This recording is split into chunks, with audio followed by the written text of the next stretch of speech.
প্রিয় বন্ধুরা, কেমন আছো তোমরা? আশা করছি ভালো আছো। তো আজও একটা নতুন রেসিপি নিয়ে হাজির হয়েছি।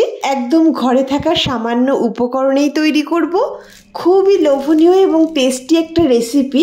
একবার তৈরি না করলে তোমরা বুঝতেই পারবে না যে এত লোভনীয় রেসিপি এত সহজে তৈরি করা যায়। তো প্রথমেই দেখো, একটা কড়াই বসিয়ে দিয়েছি আর কড়াইতে দিয়ে দিলাম সামান্য রিফাইন অয়েল। আর তেলটা গরম হয়ে গেলে দিয়ে দিয়েছি হাফ চামচ গোটা জিরে আর হাফ চামচ দিয়েছি কালো সর্ষে। জিরে আর কালো সর্ষেটা ভালো করে ভেজে নিচ্ছি। ভালো করে ভেজে নিয়ে এবার এখানে অ্যাড করে দেব 1 চামচ গ্রেট করা আদা, আর তার সঙ্গে দিয়ে দিচ্ছি 2টো কাঁচা লঙ্কা কুচি, আর এরই সঙ্গে কিছুটা কারি পাতা। ভালো করে সব কিছু ভেজে নিতে হবে। নেড়েচেড়ে হালকা লালচে রং ধরে ভালো করে ভেজে নিলাম। এবার দিয়ে দিচ্ছি এই কাপের মাপ করে 1 কাপ জল। জলটা দিয়ে আঁচটা বাড়িয়ে দিলাম। জলটা ফুটে ওঠার জন্য ওয়েট করব। তবে তার আগে এখানে অ্যাড করে দেব পরিমাণ মতো লবণ, আর তার সঙ্গে সামান্য হলুদ গুঁড়ি, আর দিয়ে দেব হাফ চামচ মতো লাল লঙ্কার গুঁড়ি। তোমাদের স্বাদ মতো লঙ্কা গুঁড়ি আর কাঁচা লঙ্কাটা অ্যাড করে দেবে। ভালো করে মিশিয়ে নেব। আর দেখো, দেখতে দেখতেই জলে কিন্তু বেশ জালে উঠে গেছে। এবার আঁচটাকে কমিয়ে দিলাম, আর যে কাপের মাপ করে আমি জলটা নিয়েছি সেই কাপেরই 1 কাপ নিয়ে নিলাম আটা। অল্প অল্প আটা দিচ্ছি আর মিশিয়ে নিচ্ছি। একবারে বেশি না দিয়ে অল্প অল্প আটা দিয়েই মিশিয়ে নিতে হবে, তা না হলে কিন্তু দলা পেকে যেতে পারে। আর কতটা আটা লাগছে সেটাও তোমরা বুঝতে পারবে। তো যে কাপের মাপ করে জলটা নেবে সেই কাপেরই 1 কাপ লাগবে আটা। তবে সেখানে আমার অল্প আটা পড়েছিল, তাই আর সেটুকু দিলাম না, মোটামুটি 1 কাপ আটাই লেগেছে। ভালো করে আটাটা দেওয়ার পর মিশিয়ে নিলাম। আর দেখো, বেশ কিন্তু ডোয়ের মতো তৈরি হয়ে আসছে। আর যখন এরকম অবস্থায় হয়ে আসছে, আঁচটা বন্ধ করে দিয়েছি। আর এখানে একটা মিডিয়াম সাইজের সিদ্ধ আলু আমি ম্যাশ করে রেখেছিলাম, তো সেই ম্যাশ করা সিদ্ধ আলুটা অ্যাড করে দিলাম।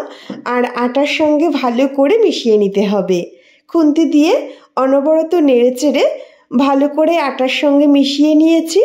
তো দেখো, বেশ কিন্তু সফট একটা ডো তৈরি হয়েছে। ভালো করে মিশিয়ে নিলাম।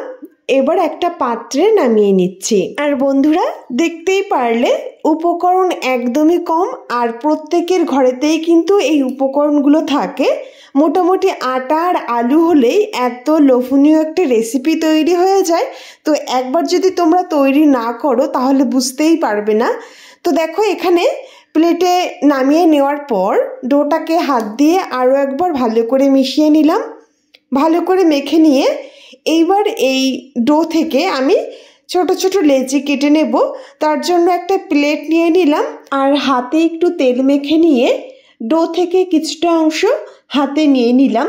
তোমরা যেরকম সাইজ করে তৈরি করতে চাইছো সেই হিসাবেই কিন্তু ডো থেকে কিছুটা অংশ হাতে নিয়ে নেবে। তো এইরকম সাইজ করে আমি তৈরি করব, তার জন্য কিছুটা অংশ হাতে নিয়ে হাত দিয়ে প্রথম গোল করে নিয়েছি। তারপর 4 আঙুল দিয়ে এরকম চ্যাপটা করে ঠিক এইরকম চপের শেপে তৈরি করে নিলাম। তোমাদের ইচ্ছা মতো শেপ দিয়ে নিতে পারো। তো একই রকমভাবে আমি সবগুলো তৈরি করব। ঠিক একই রকমভাবে কিছুটা অংশ হাতে নিয়ে প্রথম হাত দিয়ে একটু গোল করে নিয়ে 4 আঙুল দিয়ে একটু চ্যাপটা করে ঠিক এইরকম শেপের তৈরি করছি। আর প্রত্যেকটাই একই রকম ভাবে তৈরি করে নিয়েছি। তো দেখো, এক এক করে কিন্তু আমার সবগুলো তৈরি করা হয়ে গেল। এবার ভেজে নিতে হবে। তার জন্য কড়াইতে কিছুটা রিফাইন অয়েল দিয়ে গ্যাসের উপর বসিয়ে দিয়েছি। তেলটা গরম হওয়ার জন্য ওয়েট করব। আর যখন বেশ ভালো গরম হয়ে যাবে তখন এক এক করে কয়েক পিস দিয়ে দিতে হবে। এখানে আমি একবারে 3টে করেই ভেজে নিচ্ছি। তোমরা চাইলে তেলের পরিমাণ একটু বেশি দিয়ে বেশ কয়েকটা একবারে ভেজে নিতে পারো। তো দেখো, প্রথমে কিন্তু আঁচটাকে লোতে রেখে ভেজে নিতে হবে কিছু সময়। তারপর আঁচটা মিডিয়ামে রেখে লালচে রং ধরে ভেজে নিতে হবে। এক সাইড হালকা রং ধরলে উল্টে দিলাম। আর দেখো, একদম কিন্তু চপের মতো ফুলে উঠেছে। খেতে ভীষণ ভালো হয়েছিল। হঠাৎ চায়ের সঙ্গে খাওয়ার মতো কিছু নেই, বা লোকজন এসছে, কি তৈরি করে দেব, চায়ের সঙ্গে কিছু একটা তো রান্না করতেই হয় বা কিছু একটা তো খেতেই হবে। তখন এইরকম সহজ একটা রেসিপি কিন্তু তোমরা তৈরি করে নিতে পারবে একদম ঘরে থাকা অল্প উপকরণে। তো দেখো বন্ধুরা, প্রথমেই লো আঁচে কিছু সময় জাল করে আঁচটাকে মিডিয়ামে করে লালচে রং ধরে ভেজে নিয়েছি। আর কতটা ফুলেছে তোমরা দেখতেই পারছো, বেশ লালচে রং ধরে ভেজে নিলাম। আর প্রত্যেকটাই একই রকমভাবে ভেজে নেব।